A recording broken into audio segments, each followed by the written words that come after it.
ಇದನ್ನ ಮಧ್ಯಪ್ರದೇಶದಲ್ಲಿ ಲಾಡ್ಲಿ ಲಕ್ಷ್ಮಿ ಅಂತ ಮಾಡಿದ್ರು. ನರೇಂದ್ರ ಮೋದಿ ಅವರು ಬೇಟಿ ಬಚಾವೋ ಬೇಟಿ ಪಢಾವೋ ಯೋಜನೆ ಅಡಿಯಲ್ಲಿ ಮಹಿಳೆಯರ ಸಂಖ್ಯೆ ಹೆಚ್ಚಾಗಬೇಕು, ಹೆಣ್ಮಕ್ಳು ಹುಟ್ಟಬೇಕು, ಅವಳ ಹೆಸರಲ್ಲಿ ಸೇವಿಂಗ್ ಆಗ್ಬೇಕು. ತಂದೆ ತಾಯರಿಗೆ ಹೇಳಿದ್ರು, ಹೆಣ್ಣು ಮಗು ಹುಟ್ಟಿದ್ರೆ ಅವಳ ಹೆಸರಲ್ಲಿ ಸೇವಿಂಗ್ ಮಾಡಿ, ಹೆಣ್ಣು ಮಗುವಿನ ಜೊತೆ ಸೆಲ್ಫಿ ತಗೊಳ್ಳಿ, ಅವಳು ನಿಮ್ಮ ಫ್ಯಾಮಿಲಿಯ ಗೌರವ, ನಿಮ್ಮ ಗೌರವವನ್ನು ಹೆಚ್ಚು ಮಾಡ್ತಾಳೆ. ಅವಳಿಗೆ ಓದಿಸಿ, ಅವಳಿಗೆ ಶಿಕ್ಷಣ ಕೊಡಿ. ಅದಕ್ಕಾಗಿ ಸ್ಕಾಲರ್ಶಿಪ್ಗಳು ಶುರುವಾದವು, ಅದಕ್ಕೆ ಹಾಸ್ಟೆಲ್ ಶುರುವಾದವು, ಅದಕ್ಕಾಗಿ ರೆಸಿಡೆನ್ಷಿಯಲ್ ಶಾಲೆಗಳನ್ನ ಮೋದಿ ಅವರು ಶುರು ಮಾಡಿದ್ರು. ಅಷ್ಟು ಮಾತ್ರ ಅಲ್ಲ, ಆರ್ಥಿಕವಾಗಿ ಸದೃಢ ಮಾಡಕ್ಕೆ ಇವತ್ತು ನಾನು MSME ಮಂತ್ರಿ. ಮುದ್ರಾ ಯೋಜನೆಯಲ್ಲಿ ಅತ್ಯಂತ ಹೆಚ್ಚು ಲೋನ್ ಕೊಟ್ಟಿರುವುದು ಯಾರಿಗೆ ಅಂತಂದ್ರೆ 62% ನಮ್ಮ ಮಹಿಳೆಯರಿಗೆ ಸಿಕ್ಕಿದೆ. ಯಾರು ಬ್ಯೂಟಿ ಪಾರ್ಲರ್ ತೆಗೆದಿದ್ದಾರೆ, ಯಾರು ಚಿಕ್ಕ ಪುಟ್ಟ ಅಂಗಡಿಗಳನ್ನು ಇಟ್ಕೊಂಡಿದ್ದಾರೆ, ಯಾರು ಫುಡ್ ಪ್ರೊಸೆಸಿಂಗ್ ಮಾಡ್ತಾರೆ, ಹಪ್ಪಳ ಸಂಡಿಗೆ ಮಾಡ್ತಾರೆ, ದ್ರೋಣಗಳನ್ನು ತಯಾರು ಮಾಡ್ತಾ ಇದ್ದಾರೆ, ಇಂಥವ್ರಿಗೆ ಕೊಟ್ಟಿದ್ದೀವಿ. ನಮ್ಮ PC ಮೋಹನ್ ಇದ್ದಾರೆ, ಅವರ ಮಗಳು ದ್ರೋಣ ಕಂಪನಿ ಮಾಡ್ತಾ ಇದ್ದಾರೆ. ಇವತ್ತು ದ್ರೋಣ ದೀದಿಗೆ ದ್ರೋಣ ಕೊಡುವಂತ ಕಂಪನಿಗಳನ್ನ ನಮ್ಮ ಹೆಣ್ಮಕ್ಳ ಹೆಸರಲ್ಲಿ ಮಾಡಿದೀವಿ ನಾವು. ದ್ರೋಣ ತಯಾರಿಯಿಂದ ಹಿಡಿದು ಮನೆಗೆ ಬೇಕಾಗಿರುವ ಸಾಮಾನು ತನಕ ನಮ್ಮ ಹೆಣ್ಮಕ್ಳು ಇವತ್ತು ಫುಡ್ ಪ್ರೊಸೆಸಿಂಗ್ ಮಾಡ್ತಾ ಇದ್ದಾರೆ. PMEGP ಪ್ರಧಾನಮಂತ್ರಿ ಎಂಪ್ಲಾಯ್ಮೆಂಟ್ ಗ್ಯಾರಂಟಿ ಸ್ಕೀಮ್ ನಮ್ಮ ಇಲಾಖೆಯಲ್ಲಿದೆ. ಸಬ್ಸಿಡಿ ಕೊಡ್ತೀವಿ. ಸುಮಾರು 48% ಹೆಣ್ಮಕ್ಳಿಗೆ ನಾವು ಸಬ್ಸಿಡಿ ಕೊಟ್ಟಿದ್ದೀವಿ. ಅವರಿಗೆ ಫುಡ್ ಪ್ರೊಸೆಸಿಂಗ್ ಅಲ್ಲಿ, ಅವರಿಗೆ ಬೇರೆ ಬೇರೆ ಉದ್ಯಮದಲ್ಲಿ ಬೆಳೆಸುವಂತಹ ಕೆಲಸವನ್ನ ಸರ್ಕಾರ ಮಾಡ್ತಾ ಇದೆ.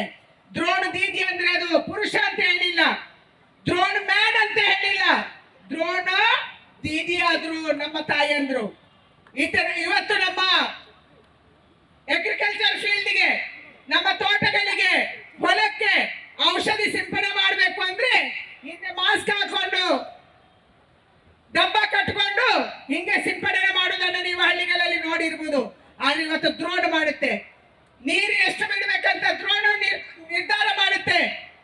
ಈ ಬದಲಾವಣೆಯನ್ನ ತಂದಿರುವುದು ಮೋದಿ ಅವರು. ಆ ದ್ರೋಣಿನ ಹ್ಯಾಂಡಿಂಗ್ ಅನ್ನ ನಮ್ಮ ಮಹಿಳೆಯರ ಕೈಗೆ ಕೊಟ್ಟು ದ್ರೋಣ ದೀದಿ ಮಾಡಿದ್ರು. ಲಖಪತಿ ದೀದಿ ಬಗ್ಗೆ ಮಾತಾಡಿದ್ರು. 3 ಕೋಟಿ ಜನ ಇವತ್ತು ಲಖಪತಿ ದೀದಿ ಆಗಿದ್ದಾರೆ. SHG ಗ್ರೂಪ್ ಅವರು ಆರ್ಥಿಕವಾಗಿ ನಮ್ಮನ್ನ ಸದೃಢ ಮಾಡುವಂತ ಕೆಲಸ ಮೋದಿ ಮಾಡಿದ್ರು. ಮೋದಿಯ ಕನಸಿದ್ದು ಕೇವಲ ಶಿಕ್ಷಣ ಸಿಕ್ಕರೆ ಸಾಲದು, ಆರ್ಥಿಕವಾಗಿ ಸದೃಢ ಆದ್ರೆ ಸಾಲದು, ನಮ್ಮ ಹೆಣ್ಮಕ್ಳು ಡಿಸಿಷನ್ ಮೇಕಿಂಗ್ ಅಲ್ಲಿ ಬರಬೇಕು. ಎಲ್ಲಿ ನಿರ್ಣಯ ಆಗುತ್ತೆ, ಕಾನೂನು ಎಲ್ಲಾಗುತ್ತೆ. ರಾಜ್ಯದ ವಿಧಾನಸಭೆಗಳಲ್ಲಿ, ದೇಶದ ಲೋಕಸಭೆಯಲ್ಲಿ ಕಾನೂನು ಆಗುತ್ತೆ. ನಮ್ಮ ಮಹಿಳೆಯರಿಗೆ ಏನ್ ಬೇಕು, ನಮ್ಮ ಮಹಿಳೆಯರಿಗೆ ಹೇಗೆ ರಕ್ಷಣೆ ಕೊಡಬೇಕು, ರಕ್ಷಣೆಯ ಕಾಯ್ದೆಯಲ್ಲಿ ಏನಿರಬೇಕು, ಯಾವ ಪಾಲಿಸಿ ಆಗ್ಬೇಕು, ಮಹಿಳೆಯರ ಕಷ್ಟ ಏನು, ಹೇಗೆ ಆರ್ಥಿಕವಾಗಿ ಸದೃಢ ಮಾಡಬೇಕು, ಈ ಬಿಲ್ಗಳು ಬರುವಂತದ್ದು ಲೋಕಸಭೆ ಮತ್ತು ವಿಧಾನಸಭೆಗಳಲ್ಲಿ.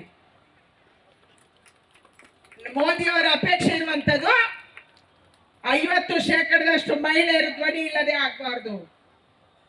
ಮಹಿಳೆಯರ ಧ್ವನಿ ವಿಧಾನಸಭೆ ಮತ್ತು ಲೋಕಸಭೆಯಲ್ಲಿ ಬೇಕು, ನಿರ್ಣಯಗಳನ್ನು ತಗೊಳ್ಳುವಲ್ಲಿ ಬೇಕು, ನಿರ್ಣಯವನ್ನು ತಗೊಳ್ಳುವಲ್ಲಿ ಬೇಕು. ಅದಕ್ಕಾಗಿ ಇವತ್ತು ನರೇಂದ್ರ ಮೋದಿ ಅವರು ನಮ್ಮೆಲ್ಲರ ಕೂಡ MLA ಮಾಡಬೇಕು, MP ಮಾಡಬೇಕು ಅನ್ನುವಂತ ಯೋಚನೆಯನ್ನ 2023ರಲ್ಲಿ ಬಿಲ್ ಅನ್ನ ತಂದು ಮಾಡಿದ್ರು. ಇವತ್ತು ಕಾಂಗ್ರೆಸ್ ಅವರು ಕೇಳ್ತಾರೆ, 2023ರಲ್ಲಿ ಬಿಲ್ ಬಂದ್ಮೇಲೆ ಹೊಸದು ಯಾಕೆ ತಂದ್ರಿ? ಇದು ನಿಮ್ಮ ಪ್ರಶ್ನೆ. ನಿಮ್ಗೆ ಯಾರಾದ್ರೂ ಕೇಳಿರುವುದು? ಮಾಧ್ಯಮದವರು ಕೇಳ್ತಾರೆ. ಯಾಕೆ ಆಯ್ತು? 2023ರಲ್ಲಿ 543 ಲೋಕಸಭಾ ಸೀಟ್ಗಳಿಗೆ ಮಾತ್ರ ಬಿಲ್ ಅನ್ನು ತರಲಾಯಿತು. ಅಂದ್ರೆ 543 ಏನು ಪುರುಷರು ಮಹಿಳೆಯರು, ನಾನು ಈಗ ಇವತ್ತು ಕರ್ನಾಟಕದಲ್ಲಿ ನಾನು ಜಾರಕಿಹೊಳಿ ಮಗಳು, ಹೀಗೆ ಕೆಲವರು ಮಾತ್ರ ಮಹಿಳೆಯರಿದ್ದೀವಿ. 1, 2, 3 ಎಲ್ಲ ರಾಜ್ಯಗಳಲ್ಲಿ. ಯಾರಿಂದ ಕಿತ್ಕೋಬೇಕು? ಪುರುಷರ ಸೀಟನ್ನು ನಾವು ಕಿತ್ಕೋಬೇಕು. ಕರೆಕ್ಟ್. ಇಲ್ಲಿ ಸದಾನಂದ ಗೌಡರು ಇದ್ರು, ನಂಗೆ ಸೀಟ್ ಸಿಕ್ತು. ನಾನು ಅಲ್ಲದೆ ಇನ್ನು ಯಾವುದೋ ಪುರುಷರೇ ಬರ್ತಿದ್ರು. 543ರಲ್ಲಿ 33% ಕೊಡಬೇಕು ಅಂತ 2023ರಲ್ಲಿ ಪಾಸ್ ಆಗಿರೋದು. ಇದು ನಮ್ಗೆ ಸ್ಪಷ್ಟ ಗೊತ್ತಿರಬೇಕು. ಮೊನ್ನೆ ಯಾಕೆ ಬಿಲ್ ತಂದ್ರು? ಪುರುಷರ ಅಪೇಕ್ಷೆ ಇತ್ತು, ಸೀಟನ್ನ ಜಾಸ್ತಿ ಮಾಡಬೇಕು, ನಮಗೂ ಅನ್ಯಾಯ ಆಗಬಾರ್ದು, ಮಹಿಳೆಯರಿಗೂ ಅನ್ಯಾಯ ಆಗಬಾರ್ದು. ಅದಕ್ಕಾಗಿ ಸೀಟನ್ನ 850 ಮಾಡಿ ಅದರಲ್ಲಿ 33% ಕೊಡಬೇಕು ಅಂತ ಬಿಲ್ ಅನ್ನು ಮೊನ್ನೆ ತಂದಿದ್ದು.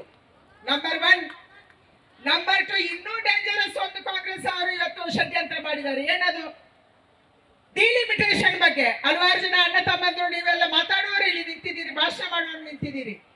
ಇದು ಬಹಳ ಡೇಂಜರಸ್ ಇಡೀ ದೇಶಕ್ಕೆ.